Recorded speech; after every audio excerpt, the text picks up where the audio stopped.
Hi, Shaun. Hi. Hiya. How are you doing? I'm good. Yeah. Good. Ruby was saying you've been reading something of mine. Yes, I have been reading Surviving the Future. Oh, cool. Snap. So, really excited to speak to you. Oh, perfect. Really excited to speak to you. And I don't know if you know, this month, EcoResolution, we've been looking at globalisation and localisation. Mm-hmm. So we take our listeners, interactors, network on a journey through kind of really unpicking some of these big issues, and then looking at some of the work that's being done around them, some of the solutions and some of the things that they can do.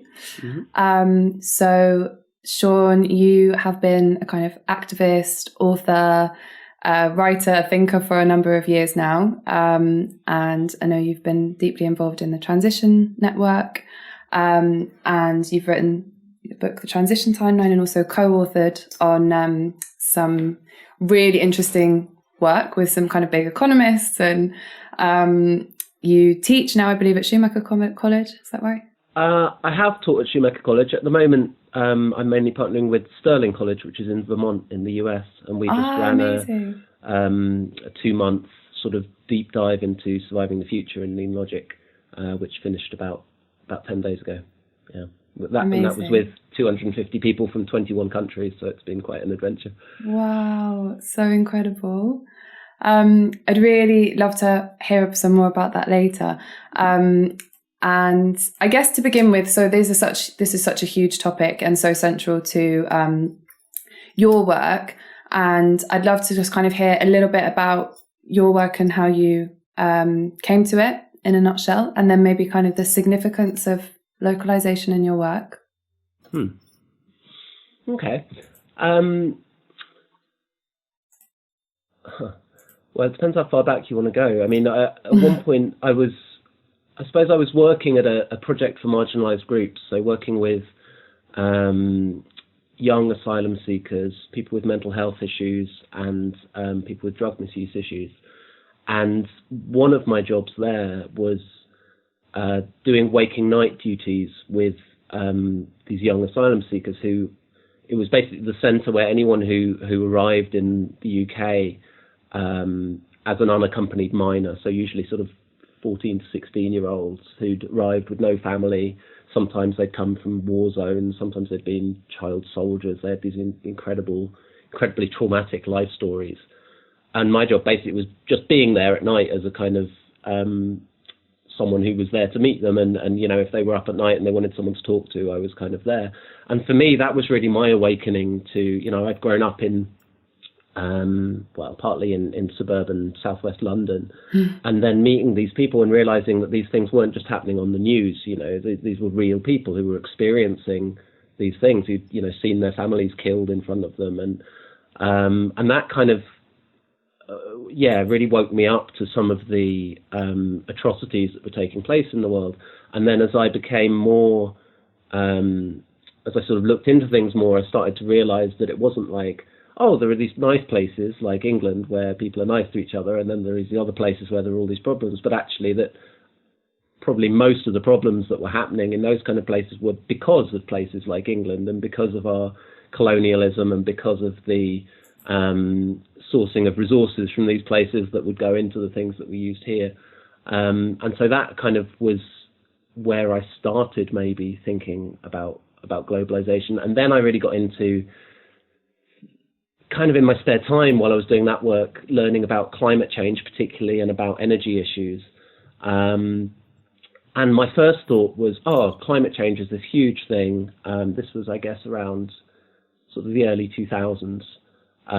Like, climate change is this huge thing, like it needs huge solutions. And so I was thinking maybe I should go and work at the UN and get involved with like the climate negotiations and all that kind of stuff. And then in 2006, I as a student, I attended a course at Schumacher College down in Devon. And one of the teachers there was David Fleming. And he came out with this line that just brought me up short. And he said, large-scale problems do not require large-scale solutions. They require small-scale solutions within a large-scale framework. And at the time, I was like, what does that mean? And the longer my life's gone on, the deeper I've understood the genius of that line. And at the time, I was quite I was quite frustrated because I saw there were huge problems unfolding in the world, and I wanted to devote my life to doing something about them. But the two things we're always told to do, like one is kind of lobby politicians or corporate leaders or whoever, which is really depressing because, you know, you write letters and you sign petitions and nothing changes and you're just being ignored, and that just makes you miserable. And the other thing is kind of personal lifestyle change, you know, stop flying and you know, drive less. And I did all of those things, and that was a bit depressing too, because I thought, well, the whole world's just ploughing on anyway, so, you know, that doesn't really feel very satisfying either. And so I was kind of looking for some way of engaging that felt meaningful. And David, who I quickly became friends with after he taught on that course in 2006, said that the problem with those two approaches is scale. That the, you know, lobbying your politicians, you're this individual kind of approaching something that's too big scale for you to really have a meaningful impact on. Personal lifestyle change is too small scale relative to the problems. And so the kind of idea of this large-scale frameworks thing was like, if we can build frameworks, and the transition towns movement is a great example of that, if we can build frameworks where all the individual small-scale approaches, the very local approaches, can come together into a network and can collaborate and share ideas, but still be really diverse, and so really, really sympathetic and understanding of their local scenario and their local needs and their local skills, but coming together, then you've got a scale, the community scale, where it's small enough that your voice has an impact and you can be involved in making meaningful decisions and changing things that have a real impact on your life and the lives of others.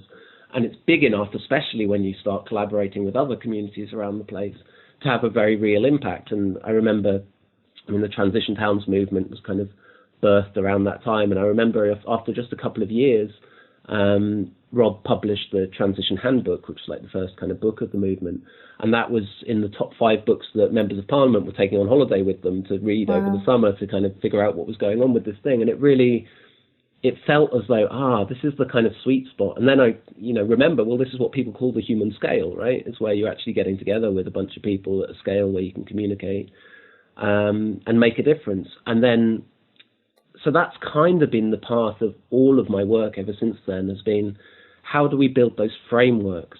So like the Ecological Land Co-operative that I've been involved with, that's about creating a framework that allows small-scale farmers to get on with growing and not have to worry about planning permission and stuff. And the co-op deals with all of that stuff and lets people just do the work on the ground of having a relationship with their local community. Extinction Rebellion is a way of taking all the individuals who are feeling horrified at what's going on and, again, giving them a large-scale framework within which they can bring their diversity of skills and really make a difference. And so for me, that what David called the system-scaled rule is just so powerful, and it is kind of, I mean, in a way, it's like, you know, think local, act global, but it's that sense of building the large-scale frameworks that allow for a diversity of local, powerful actions that's pretty much guided everything I've done over the last 15, 20 years. Amazing. And I think it's really interesting to hear about these, because we have this idea of think local, act global, or individual action and systemic change. And there's this whole space in the middle where individual action has to become collective action to then be able to make something bigger happen. So it's really interesting to hear about what those frameworks and networks in the middle of that look like. You know, it's not just two ends of a spectrum. Yeah. And I guess it would be really useful maybe for anyone listening or watching to come back a step and think, so what actually is the problem? Like how we live now in this deregulated, kind of globalized, huge economic system, which initially appears to make everything kind of bigger, quicker, faster, more. I think a lot of people maybe don't see what's wrong with that. So I'd really like to hear from your kind of perspective, how this impacts on us, on the environment, but also on culture and community, and what do we lose? And what kind of beliefs and narratives drive this? Yeah, well, maybe I'll start with a quote, although I'll have to explain it a bit. But there's a guy called Leopold Kohr, and I think the line was, wherever there's a problem, the problem is that something is too big.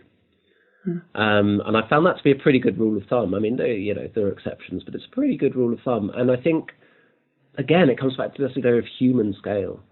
And there's an amazing book by a man called Kirkpatrick Sale called Human Scale, which really gets into this in detail. But the fundamental problem with large scale, or one of them, is disconnection. We can be sitting here and, I'm talking to you through a laptop, and I have no idea where the components of that laptop came from, how it was put together, how the people who made it were treated, what environmental damage might have been done in the collection of the rare earth materials that are in it. I have no idea, because it's a product of a globalized society, and I can just turn up and pay my money and get the thing. And then my relationship with even the seller ends there, let alone the manufacturer and the distributor and everybody else. Whereas to go to the other extreme, in a really localized society, about, who grew your food or serves you in the restaurant or whatever it may be. And about the whole supply chain as well. And so if it turned out that, your food was being grown by slaves, well, if that's happening in your village, you're going to say, well, hang on, what the hell are you doing? I'm not cool with that. I'm not going to eat in your restaurant because, the food was grown by slaves. That's completely unacceptable to me. But of course, here in England, huge amounts of the food is picked by migrant workers who have hardly any rights, who are treated abysmally. But we don't know that. We just, turn up at a supermarket and it's all neatly packaged in a bag. And so that's one of the fundamental problems with the globalized world, is that it disconnects us from where the things that we use come from and what that makes necessary, like what's necessary for us to be having this conversation. We don't know unless we go to extreme lengths to find out. And of course that creates a whole set of other jobs, like investigative journalists who go out and try and figure out the whole chain and produce a report that explains it, but then a lot of people are never going to hear about that or want to. So that's one of the problems. That's one of the reasons why globalization might not be desirable. And in a way, there are two separate problems with globalization. One is whether it's actually desirable in the first place, or which I would argue it isn't, because it leads to huge exploitation and huge environmental devastation and has innumerable problems with it. The other problem is whether it's actually possible to sustain it. And I would argue very strongly that it isn't. A quote from David Fleming, localization stands at best at the very limits of practical possibility, but it has the decisive argument in its favour that there will be no alternative. And our current globalized system is literally unsustainable, which literally means it's going to end. And the reason, well, there are a lot of reasons, but one of the reasons is that it's built on cheap energy. So you might have heard statistics like the average meal in the UK travels 2,000 miles before it gets to your plate, or that 10 calories, roughly speaking, 10 calories of calories being a measure of energy, 10 calories of fossil fuel energy are used to produce every 1 calorie of food energy. So, I mean, one farmer described it to me as these days soil is just something to hold the crops up while we pour oil on them, essentially, because all our fertilizers, all our pesticides, these are all fossil fuel-based products. And so that was made possible by this sort of era of cheap energy when, over the last couple of 100 years, we discovered that you could dig up coal and oil and gas and you could burn it and it released huge amounts of energy. But of course that energy took millions of years to be concentrated into these fossil fuels. And so essentially what we're doing is burning ancient sunlight, if you like. The source of all that energy is still the sun, but it's sun that fell millions of years ago onto vegetation, which was then crushed down, got compacted under geological conditions down into fossil fuels. So we can then take that super concentrated ancient sunlight, release it today, and we've got this energy bonanza. But it's a bit like if you had a savings account, and if you just lived on the interest, you could do that sustainably for the long term. But if you start spending the initial amount of money, then over time it's going to run out. And so the analogy with this would be, if we just use the amount of sunlight that's falling on the planet each year, that's sustainable. But at the moment, we're using hundreds of years of sunlight every year, and that clearly can't continue. And that's why we're seeing things like fracking, for example, and tar sands and all these unconventional oils. It's because the cheap, easy stuff, the light, sweet crude oil that just gushed out of the ground under its own power when we first, struck oil, that's all gone, because very naturally we took the cheap, easy stuff first.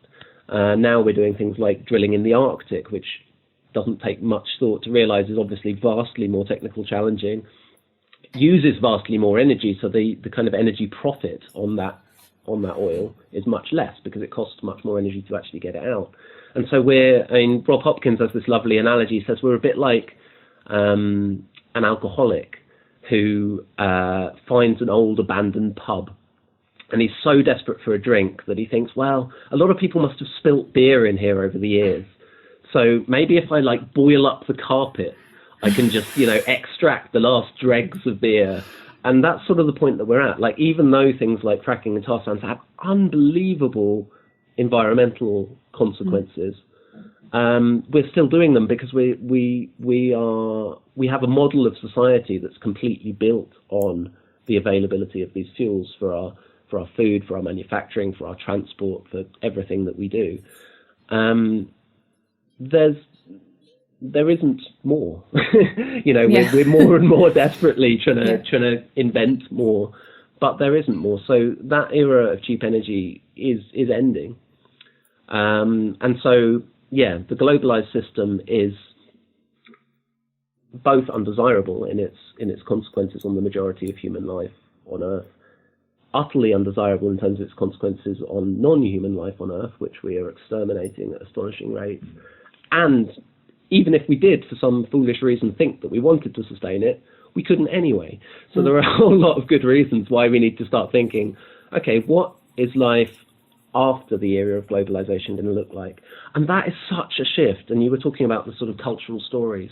It's such a shift because the dominant narrative in our society is kind of progress, that this is the most advanced civilization there's ever been. Technological progress keeps advancing and advancing. We're living in this advanced world, and our destiny is to go off and explore the stars, like, Star Trek and all the sci-fi has painted this future for us, and we all just know that's where we're going. But the evidence shows that isn't where we're going. What we're doing is we are eliminating life on the one planet that can support it. And we're sort of reassuring ourselves that that's not a major problem because we can just escape the planet and go to another one. There's no evidence at all for that being realistic. I mean, a great way to think about that is, imagine that we decided the only way to support life was to build a city on top of Mount Everest or in the heart of the Sahara Desert. You'd think that's completely mad. It's incredibly inhospitable. There's no way. People can just about get there briefly, and lots of them die anyway and get back, but to build a life there is just ridiculous. I mean, that's 1,000 times more hospitable than the surface of Mars or the moon, and you don't have to transport everything that you need across space to get it there. I mean, it's just mad that we think that this is in any way an option, and yet it's a really powerful story, and that's really dangerous because it means we're not taking seriously enough the fact that we're utterly destroying our life support system. And of course, there are cultures on our planet that know how to live sustainably for hundreds of thousands of years. I mean, Homo sapiens emerged 200,000 or 300,000 years ago. And so again, it's this shift in perspective and story, that rather than thinking of ourselves as like this pinnacle of this ongoing progress, instead, I think it makes a lot more sense to say, well, there are much older cultures on our planet that lived for hundreds of thousands of years without destroying the basis of life on Earth. I mean, when Christopher Columbus, well, as a Native American said to me, when we discovered Christopher Columbus floating off our shore, at that moment, the indigenous Americans weren't sort of thinking, oh my God, I really hope we can escape to another continent because we've trashed this place so badly. They were doing just fine. It's our culture that's only this sort of market-based, growth-based, cheap energy-based society that you could draw the line multiple places, but it's been around a couple of hundred years, which is a complete blink of an eye in historical terms. And it's already running hard up against its own inability to sustain itself and the fact that it's destroying life on Earth. Yeah. So we shouldn't be thinking of this as the pinnacle. We should be thinking of this as a misstep in many ways, and we should be going, well, how do we recover some of what we lost and combine it with some of the amazing knowledge and the incredible technologies that we've developed to create a way forward that doesn't lead to the very bleak future that we're currently heading towards. And one permaculturist said to me a nice line, that the pre-industrial age was incredibly labor intensive. The industrial age was incredibly energy intensive. The post-industrial age could be incredibly design intensive. We do actually know how to design systems which don't involve going back to heavily labor intensive agriculture, for example. Food forests is a great example that permaculturists talk about. Forests grow themselves. You don't need a farmer to make it be a forest. It just does that naturally. And so if you tweak a forest and create trees that produce food and other things that you need, then you can have an agriculture which is neither dependent on huge amounts of fossil fuel input, nor dependent on, incredible amounts of backbreaking human labor, but involves a certain amount of insight and design and time. And that could be, that's a possible future that's open to us. But at the moment, it's not the one that we're choosing. And the reason we're not choosing it is because we're still buying this story that technological progress leads to Star Trek rather than leading to a devastated Earth. Thank you. I love that you brought up this kind of idea about inevitability, and that this is kind of happening whether we want it to be or not, and that ignoring it doesn't do anything. And that it's clear, you've kind of mentioned the kind of social and exploitative repercussions of globalization.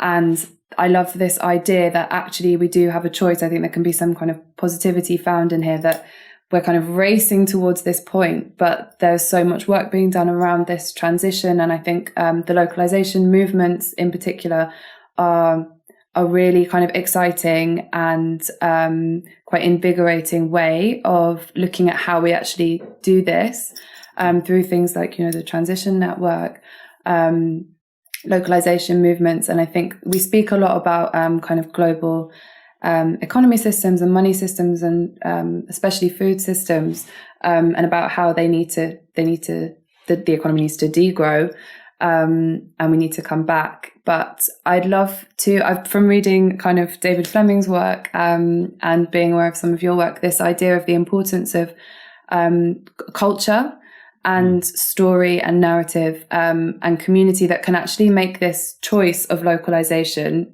look like a real choice that people want to make. Yeah. And what this could look like kind of in practice, because I think it's something that sometimes gets forgotten. We say we need to localize, globalization's bad, and actually there are some really incredible, tangible examples of what this could be like. Absolutely. I guess there are two ways I could come at that. Maybe to start again from my sort of personal journey and story. So, as I mentioned, I was working in this project for marginalised groups, and in my spare time, I was sort of learning about a lot of these issues, and I came to a point where I felt like, I really love this work, and what I'm doing is kind of helping people to reintegrate with society in various ways. But it seems like society itself is hurtling off a cliff. So I sort of felt like, well, I want to engage with that, actually. That's kind of where I want to go. But I had no idea how. I had no peer group around this stuff. I had no real connections or anything. So what I ended up doing was quitting that job. And I've never spent that much money, so I'd saved a bit while I had a proper job. And I basically decided to take what ended up being about a year to just kind of read and research and harass interesting seeming people and try and find if there was something that really inspired me, that really felt like something to get involved with. And that for me has been a real key, actually, because, so I moved back in with my mum at the time and learned to live very cheaply so that I didn't have to have a job, so that I could spend my time doing that. And I've kind of, with hindsight, come to understand that that's a principle with wider application. That what I'd essentially done, although I didn't know how to think of it in these terms at the time, was to withdraw to some extent from the financial monetary economy and instead rely on what David Fleming calls the informal economy, the non-monetary economy of relationships and community. And in our society, the mainstream society, we are sort of encouraged to see everything that isn't mediated in money as kind of a bit of a side gig and not really where the real action is. Like, the real action is money, like money's the bottom line, right? And one thing that really I found exciting about David Fleming's work, and you mentioned Surviving the Future, so David died in 2010, and then I sort of brought his work to publication in the form of Surviving the Future afterwards because I found it so inspiring. And what he points out is that actually the non-monetary economy is still the core economy, even in the world today. Like, that's still where we're all raised. Our parents aren't paid for bringing us up and teaching us how to speak and eat and relate to other people and generally be a human being. I'm not being paid for this interview now. Like, all the real fundamental action of society is non-monetary. And of course, money didn't even exist for the majority of human history. So, almost all, or what people call prehistory, but human existence. So almost all of human existence has been done in a non-monetary, informal way. But again, over the last couple of 100 years, money has sort of grown and grown and grown. So things that we would, used to do, I mean, it would have been offensive probably a couple of 100 years ago if someone was grieving and you offered them support and advice and care and then charged them for that. But of course, today, counselling and grief therapy and all of these things are perfectly respectable jobs. That's the thing that someone's paid to do is support someone else through difficult times. And in my personal life, I've found that the more that I've built my life in the informal, non-monetary economy, so I don't have a place of my own. I move around. I stay with friends and family and activist communities. And that, again, it means that I don't have to spend my time earning to pay rent or pay a mortgage, and I can spend all that time doing whatever seems to me to be the most important thing to do. And at this point in history, it seems to me that shifting our kind of cultural stories is the most important work. So that's what I'm able to throw myself into because of existing outside of that world. And what I've come to realize is that that's actually also much more resilient as a way of supporting myself as an individual, firstly, because there are things like currency collapses when suddenly a currency massively devalues and all your physical savings just become worthless because suddenly it costs £20,000 to buy a loaf of bread. And it sounds kind of ridiculous, but this happens. There are plenty of historical examples of incredibly rapid currency devaluations. And our currency and our money is completely tied to this global capitalist system, which the stock markets and share trading and all of these things change how much your money is worth. And people who studied that system will tell you that it's a house of cards, and at some point it's going to come crashing down. So if we look for our individual security in money, which is what we're trained to do, pensions and savings and all of that, then we're actually putting our security in something that's very lacking in resilience. But as anyone knows who's run out of money, who's lived, lost their job or lived in a time of real poverty, the thing that keeps you going is your relationships. The thing that keeps you going is the people who support you. And we're taught, again, to think of that as being a parasite. You're just sponging off other people who are, earning money. But it's not true. It's not money that we fundamentally need. It's food and shelter, yes, but also community and culture. And those things have been kind of shriveling up as money has taken over more and more of our culture. We've got incredible rates of depression and suicide and loneliness and isolation. And that's because we used to rely on each other, like in a real way. Like our lived experience now very often is that what we rely on is money. And we don't actually rely on other people. And if we fall out with someone, well, we'll just pay someone else for what we need.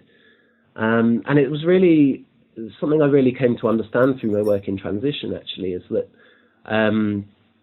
people would come together, say, every Wednesday at 6 o'clock for their transition group and to kind of do community.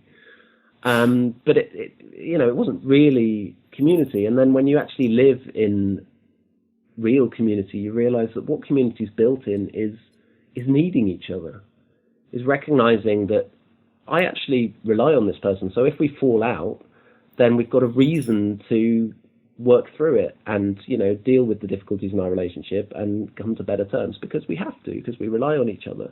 And actually that's what builds deep relationships, and deep relationships are kind of what builds happy people. That actually having people around you who you've been through difficult stuff with and you've made it work and you know that you can rely on each other, that feels great. Whereas, you look at the people who've supposedly won the financial economy, the incredibly rich, they're often really miserable because they don't have any real connection with anyone, because they don't really need anyone, because they can always just pay for everything that they need. And they're terrified that everyone that they meet who tries to get close to them is only getting close to them because of their money and is trying to sponge off them in some way.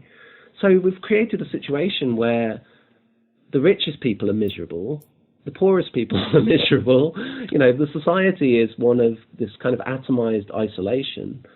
And somehow we believe the story that this is progress, this is what we actually want to be living in, and this is what we're desperately trying to maintain, and we're actually destroying the ecosystems of the planet in order to maintain a system that we hate. And everyone hates their jobs, everyone hates what they're doing. It's just this mad situation.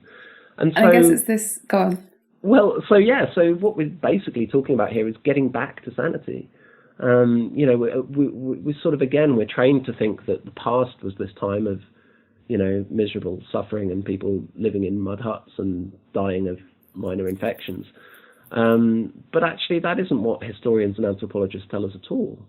What they tell us is that, so to go back a short way, relatively speaking, the Middle Ages were a time full of carnival and art and music and play, and people had specified holidays, usually religious holidays, for more than half the year. They weren't working 50 hours a week, 50 weeks a year. They were spending their time collaborating and communing and building play. And one thing that David Fleming's work really emphasizes is that that's what life's really about, actually. Like all the stuff about, how we feed ourselves and how we build houses and stuff. I mean, that's really basic. I mean, that's just the kind of, the default building blocks. And then you get on with what really matters, which is the culture and the relationships and philosophy and all the things that we actually want to do with our lives. But we've built a society which leads to people spending, I mean, it's so insane, like working for 50 years full time just to buy a piece of land big enough to build a dwelling and hang a washing line on. I mean, it's just so crazy. And so what we're talking about is reclaiming people's right to a life of joy, actually. I mean, human beings are the only species on the planet that isn't allowed to just build itself a home and live in it. I know how to build a bender, and I could build myself a bender and live in it, but eventually the police or the planning authorities would come along and tell me to move. And that forces almost everyone into the market economy and into money in order to just have a place to exist, which means they then have to sell their labour to someone who will pay for it, which then means that the people with all the money basically get to tell them what to do, which is not that far from slavery, actually. And so what we're saying really is not let's worry about what we stand to lose because of all these environmental catastrophes that are on the horizon, but much more, how do we reclaim what we've lost already? Like, how do we get back to a life of joy and community and arts and music and play? And my experience has been that the less money I spend, the less money I have to earn, which means that I rely on my relationships more, which means that those relationships deepen, And as those relationships deepen, I hang out with people, we maybe decide to, spend a day playing table tennis or playing a board game or writing a book together or whatever it is we want to do. And it's not because, I'm really rich at all. It's because I've decided not to spend much money. And people say time is money. I say money is time. Like if I get paid a few grand for running a course, I think, great, that means I don't have to do any more work for a year and I can spend all my time doing really important stuff. So that's the kind of, in my personal life, that's been the shift that's given me a much more resilient basis, because when a financial crisis comes along, it doesn't really touch me at all, because my friends don't stop liking me just because there's a financial crisis on. And then over time, and particularly through David Fleming's work, I've come to realize that the same is true at the societal level. That the more we build our societies around reliance on money and reliance on growth, the less resilient they are.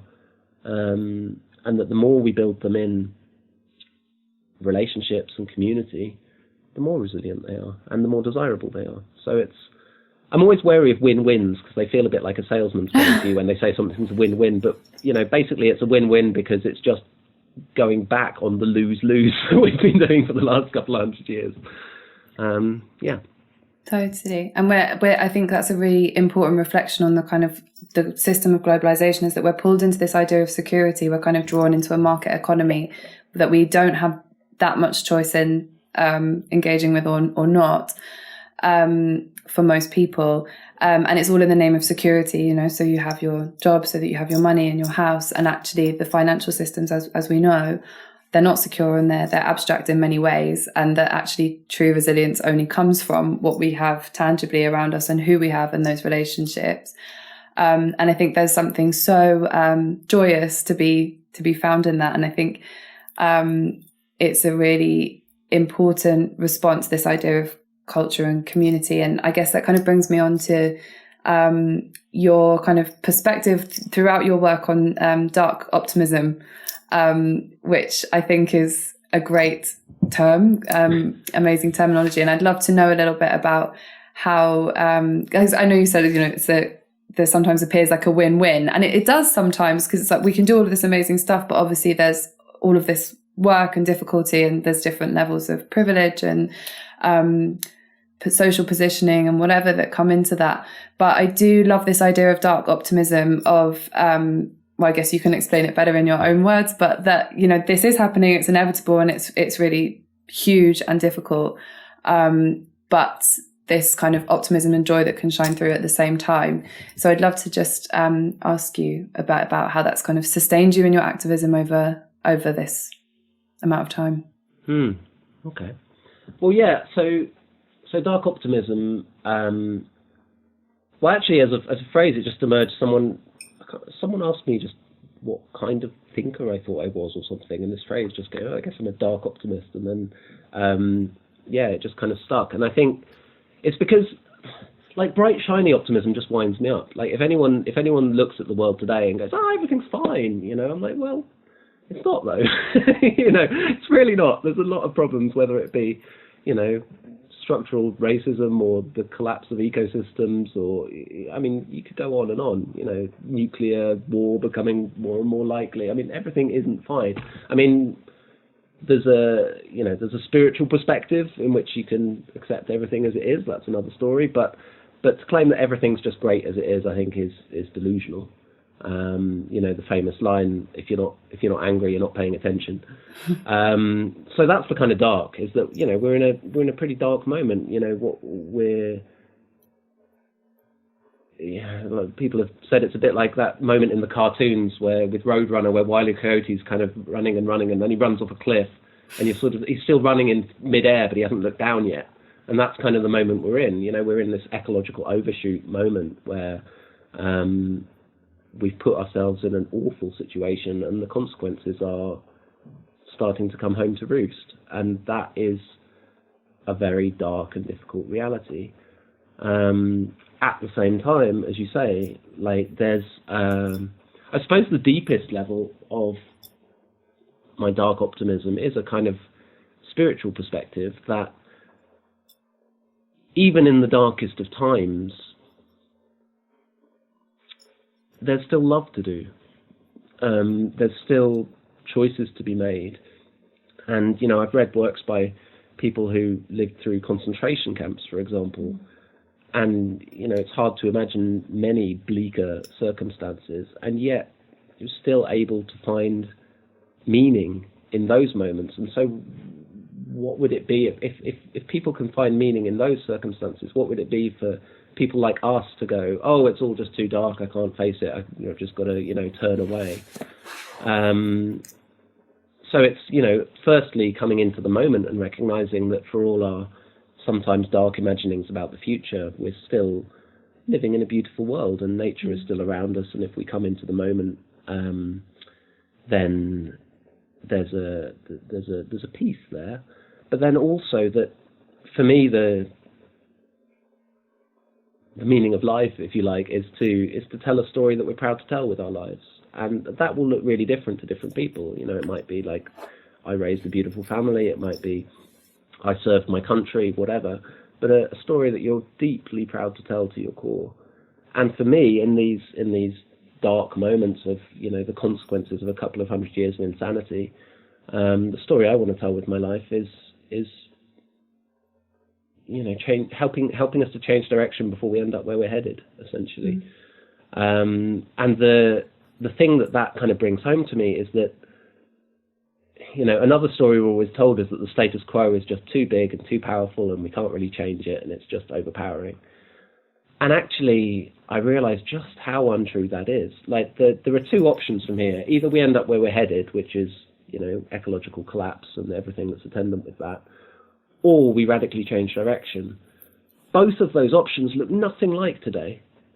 Like, there is no option of the status quo. The status quo cannot continue. That's what unsustainability means.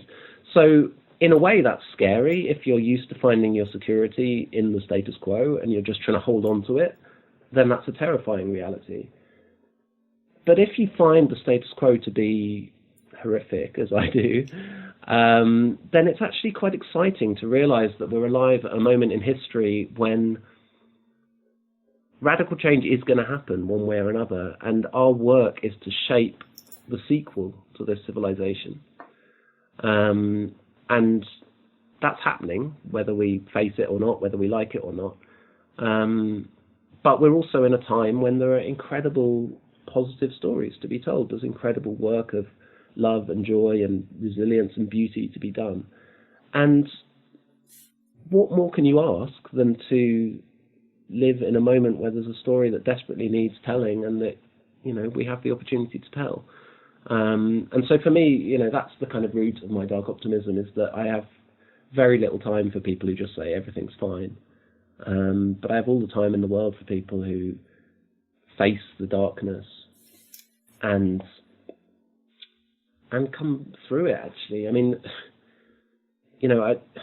it's really hard not to be glib when you say these things, because I've been there and I have friends who are currently there who are just overwhelmed by, the things that are going wrong and that are probably too late to correct. I mean, climate change being a prime example. I don't believe that we're still at a point where we can head off runaway climate change. And that, as someone who was a climate activist for over a decade, is a really dark thing. I mean, hugely. I mean, this is already killing hundreds of thousands of people every year, and it's going to get unrelentingly worse for decades and centuries to come. I mean, it's overwhelming. And yet, and again, I don't know how to say it in the space of a conversation without seeming glib about it, because I was in that space of grief for a long time. But what I've found, and I've found this in kind of personal grief as well in my life, is that, that kind of darkness, that kind of grief, it feels completely overwhelming. It feels like it's going to destroy you.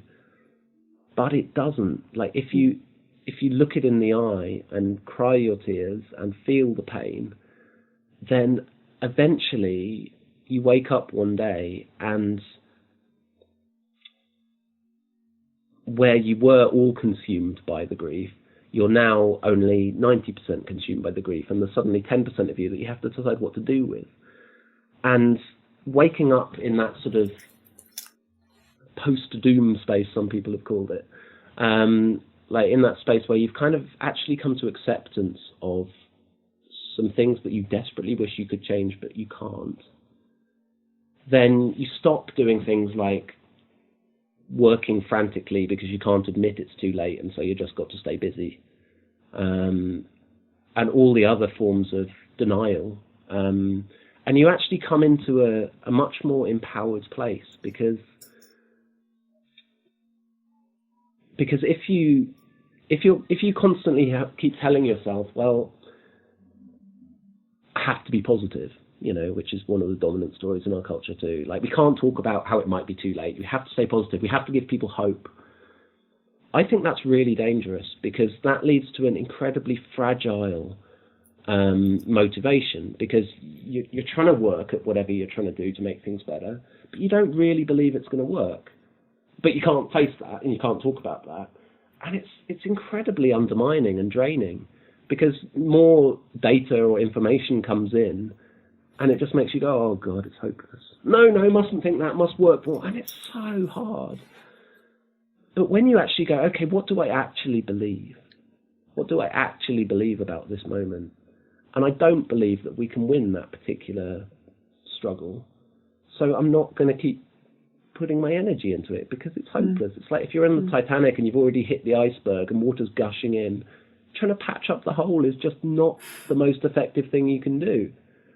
And, there are other choices. Like, you might decide to go up on the deck and help people get into lifeboats, or you might decide to ask the band to play your favourite song one last time, or whatever it may be. But in that time, I mean, my friend Mark Boyle has this analogy, like if your mother's got a terminal illness and she's dying, you could spend all your time looking for a miracle cure that doesn't exist, or you could have some real quality time with her. And those are two very different choices. And I think a lot of people who don't want to face the fact that their mother is dying will spend all their time looking for a miracle cure that doesn't exist, and actually miss out on something really precious and valuable, and maybe miss out on telling a story they'd be proud to tell.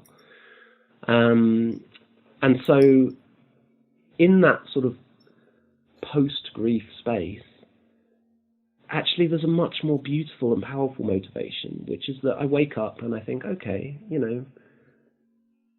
maybe I was born into a dying world, and it's the same dying world I was living in yesterday, but today I accept that might be where I'm living.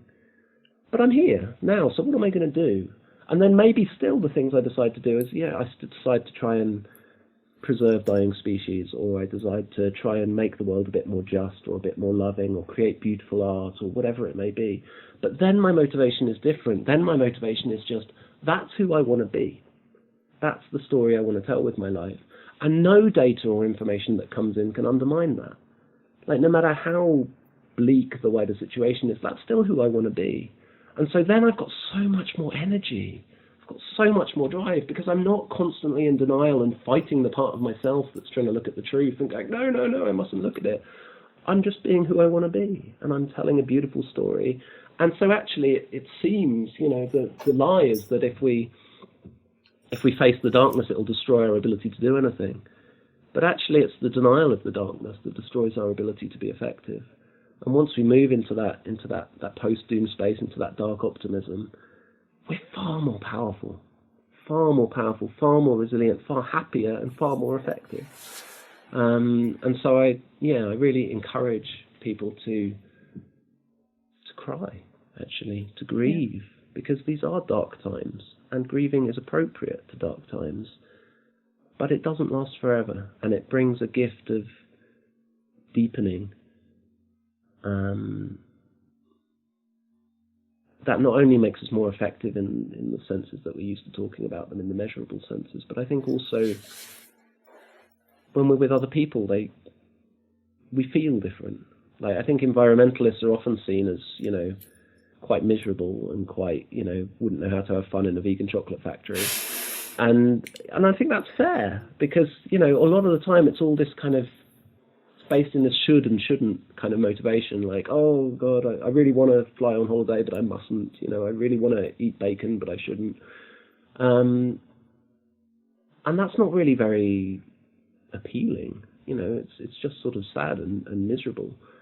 But when actually, I mean, I quit flying in 2002, and it wasn't because I thought, oh, I must sacrifice this thing that I love because, you know, the consequences are so awful. It was because I was sick of living with the cognitive dissonance of it. I knew that it was contributing to the death of everything I loved, and I was still doing it, and it felt horrible. So it wasn't giving up something I loved. It was deciding that I want to live wholeheartedly. I want to live a life that I'm totally at peace with and believe in. And that's a beautiful, positive choice. And I've since discovered the etymology of the word sacrifice is to make sacred. Yes. So I read that the other day. It's not like letting go of something beautiful. It's creating something magical. And I think when we come from those kind of motivations, those kind of dark optimism spaces, then other people look at us and go, hey, how come you're so happy in these dark times? Like, I want some of what you've got. And then you start having a real impact in the world because people start wanting to be part of it rather than just being sick of you lecturing them about climate change all the time. No, thank you for that. I think, I mean, that really resonates, and I'm sure it will with a lot of people listening, and maybe for others it won't, who feels like it's still so scary to look at and it's too much. But through my personal experience, and as you said, and a lot of people that I know and I've been around, and the stories that keep coming up are that once you do just say, yes, this is happening, move through that grief space, which is extremely dark and extremely difficult, and it comes and goes.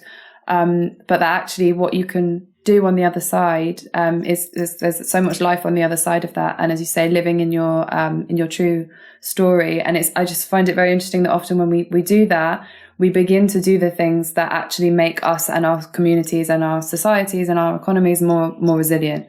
So it's almost like those are natural human responses. You know, when we do the things that are actually, I just want to go and hang out with people, or I want to make art, or I want to grow food. Those are actually the things that make us human and make us resilient. And I think that realization, that actually by letting go and the sacrificing, we, as you say, make sacred, and we rediscover so much. And I think that's a really, unfortunately, I have a million questions I'd like to ask you, but I think that's a really nice note to end on, and kind of inspiring note to end on. Not that it should always be nice and positive, but I think just for people to know that the room for growth and new experience on the other side of whatever they might be feeling is so important. Yeah, and I mean, just to complete the circle back to Surviving the Future, the book that you mentioned at the start, as you say, I mean, basically what it's about is, you know, what are the things you would do if you didn't have to earn money? You know, what are the things that you actually love and that you actually want to spend time on? And the beauty of the book, Surviving the Future, is that it's essentially about how that isn't just a path to a personally satisfying life, but as you say, those are the things that our communities need. And we're used to a society in which the thing that binds people together into doing the things that are necessary to keep society going is money. You know, they do it because they get paid to do it, and that keeps things going. And as a historian as well as an economist, David Fleming basically asked, well, how did human societies hold together in the time before the market society, before money dominated everything? And essentially the answer is culture. I mean, read the book if you want to know more, but essentially the answer is culture. It was in playing together and art and community and relying on each other.